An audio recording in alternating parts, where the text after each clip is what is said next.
Hey everybody, I'm back with another Evercade cartridge review. This time it's Piko Arcade 1. As always, it comes with a nice full color manual, little description about Piko, some of the fighting moves for some of the games, a little bit of information and tips and trivia or whatnot.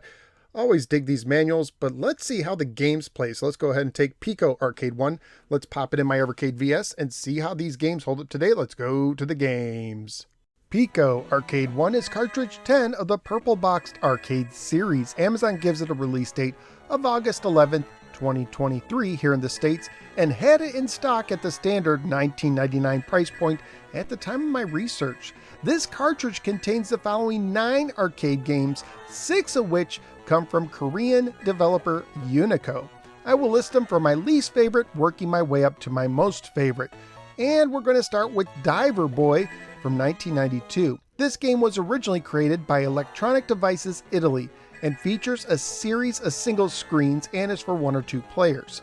In this game you dive down, clearing clams and their pearls and returning to the surface. Some clams can be collected without opening them up, some have to be opened in an order, and some need to be touched twice.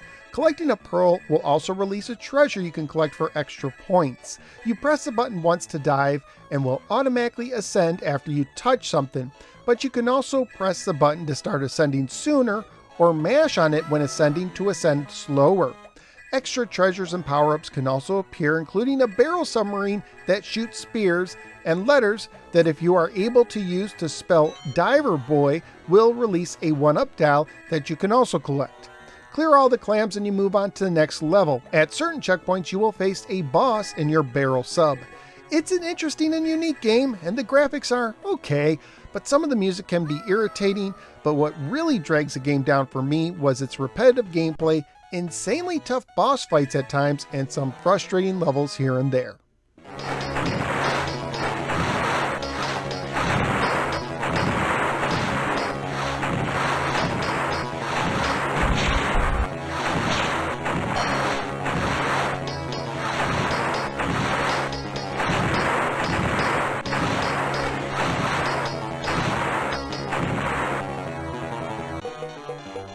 Next on the list is Ultimate Tennis from 1994. This is a tennis game for 1 or 2 players by Belgian developer Art and Magic.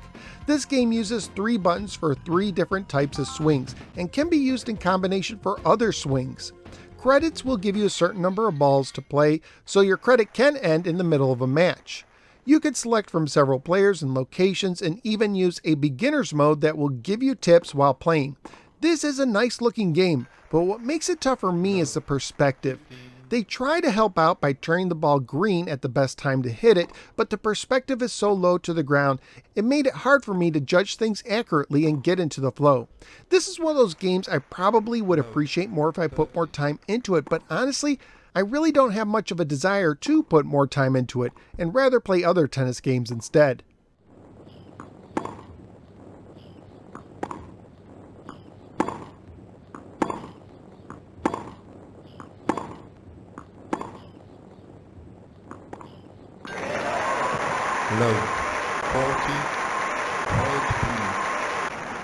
Burglar X from 1997 is the next game.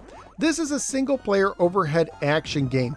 In this game, 1 button performs a basic melee attack. 1 button drops a bomb, which will explode after a short period of time, or can be hit with your basic attack to send it flying towards an enemy. And the last button will have you pass gas, which will leave a cloud behind you and put a barrier between you and the enemy. In some stages, you try to collect a certain number of coins by hitting dice that will release them. And in some stages, you're simply trying to get to the end. And then there are the boss fights, where the bosses need to be hit by bombs, either your own or by hitting the walking bombs that will appear throughout the fight.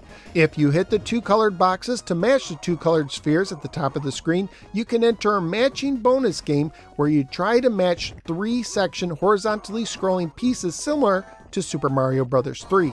If you collect enough stars to bring your star meter on the top all the way to 0, you will automatically pass the stage and enter a timed card matching bonus game. This is another unique arcade game in this collection that I found to be interesting enough to play through at least once.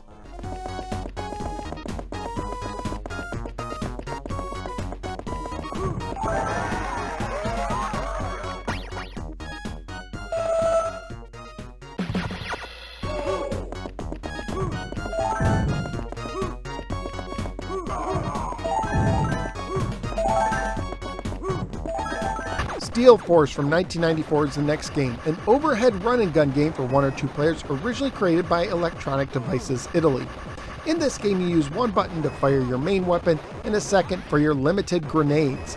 It features weapon upgrades, plenty of enemies, branching paths, and boss fights. The only downside is that it does feel repetitive very quickly, so a little more variety would have been nice. Still, it's a decent addition to this collection.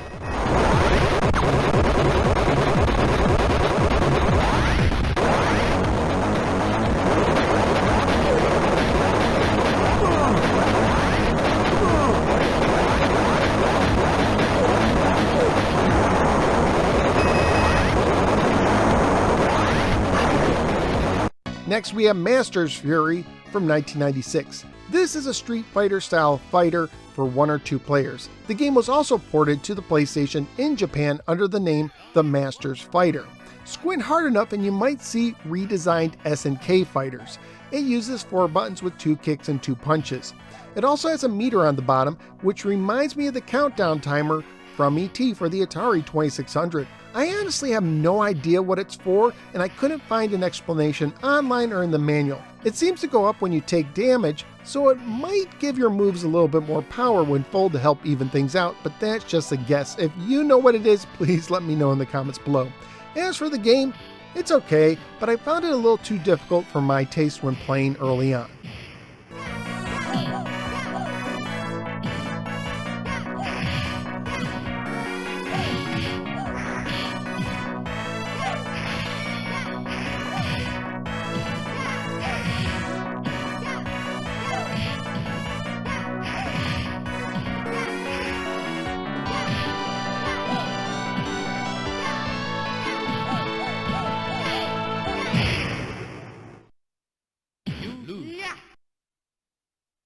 Dragon Master from 1994 is the next game. Apparently, this is the most well-known of the Unico games. This is another Street Fighter style fighter for 1 or 2 players that came out years before Master's Fury. The main unique feature of this fighter is the spirit meter located under your life bar. The bigger it is, the more damage you do, but it goes down when you're hit. And the only way to refill it is by holding down an action button long enough, which will make yourself glow, but will also leave you open to attack. I honestly don't care for the spirit meter, as it took away from the flow of the game for me personally. Another thing I didn't like was the game setup. Having to press 2 buttons simultaneously for the strongest punches and kicks, instead of having their own dedicated button with no options to change it. Perhaps an update in the future will allow this. Overall, it's a step or 2 below Street Fighter 2, and it isn't anything super special, but it can still be enjoyable despite a few hang-ups.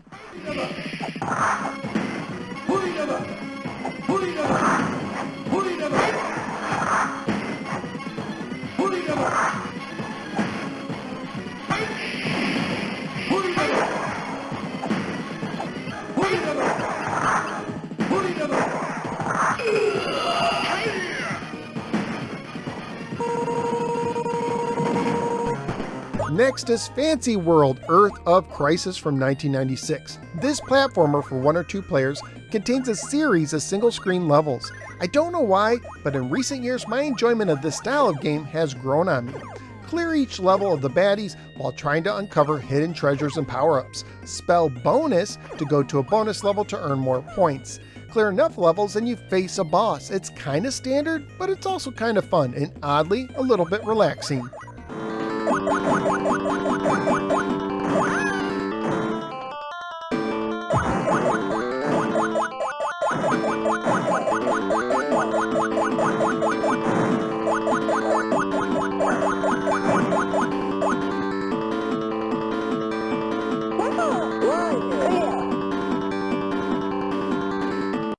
Next is Magic Purple, also from 1996. This platformer for 1 or 2 players feels like a follow-up to Fancy World, even sharing some of the same enemies, with bosses to fight and bonus stages to go to. But the levels are now larger, allowing you to scroll a bit to the left and right, and there's more power-ups featuring a slot machine mechanic of sorts, and you can double jump, which honestly makes a pretty big difference. All around, it's a much better game than Fancy World.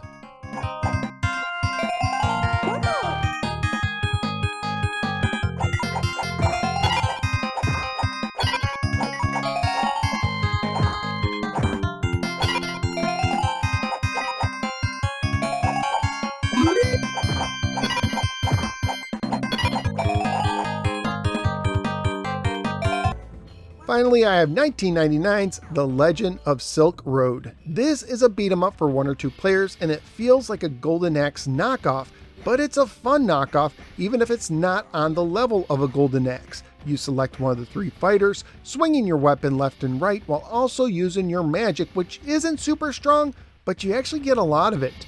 I'll admit it's not the greatest game, and it helps a ton that I'm a big fan of beat 'em ups, but I could easily play this one again, and it's my favorite of this collection.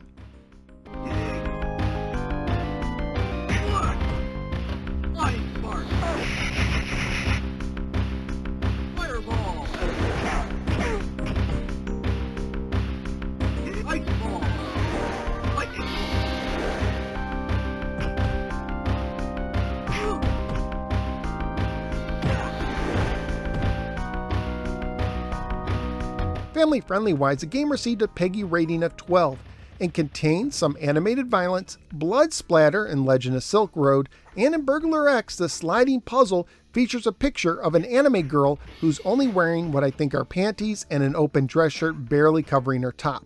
So what do I think of Piko Arcade 1? As a gamer, I think it's cool for unknown games to get a little bit of attention with official releases like this. It's definitely cheesy too, which may be a bad or good thing depending on your taste, in almost a Mystery Science Theater 3000 kind of way, with some bad CGI style graphics at times and music that could sound repetitive, cheap, and just a little bit off here and there.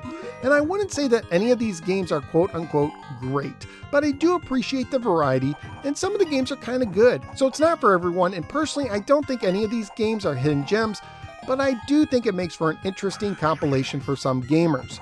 So where am I going to rank Piko Arcade 1? I'm going to pit it against the sport-filled Piko Collection 2, currently at the 19th position. And honestly, I find that collection more bland, so I'm going to give Piko Arcade 1 the edge. So out of the 23 games now ranked for the Evercade, Piko Arcade 1 is debuting at the 19th position. Piko Arcade 1 isn't that great, but it does offer an interesting combination of lesser-known arcade games for the Evercade. That's just what I think. What do you think? Let me know in the comments below.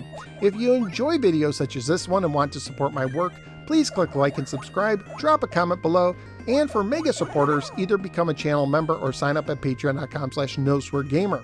Thank you for giving me a little part of your day, and look forward to seeing you next time in the next episode of the No Swear Gamer. Take care, everybody.